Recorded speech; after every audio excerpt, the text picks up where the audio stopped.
ඉස්සෙල්ලාම අපි ගහේ තියෙන අඹ ගෙඩියක් කඩා ගමු. මේවා ඇත්තටම මේ කරත්ත කොළඹන් අඹ.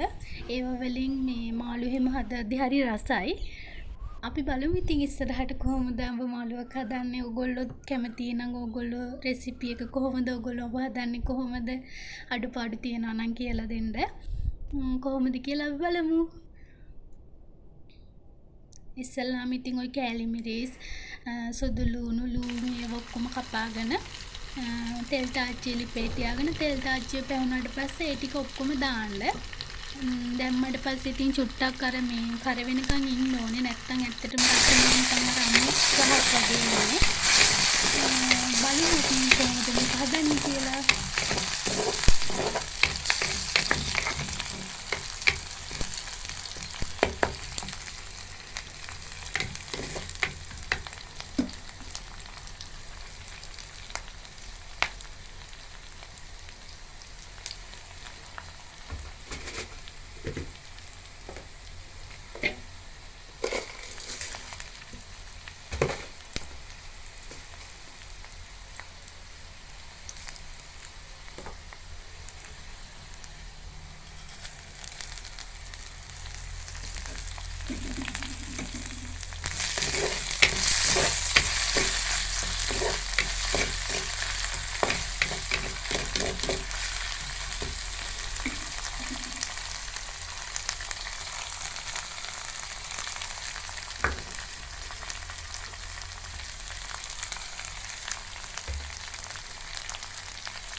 ඇත්තට මට කියන්න බැරි වුණා ඔයගොල්ලන්ට චුට්ටක් මෙහෙම වතුර දාලා සීනි චුට්ටක් විතර එකතු කරගන්න. සීනි ටිකක් එකතු කරගත්තාම රස චුට්ටක් වැඩි.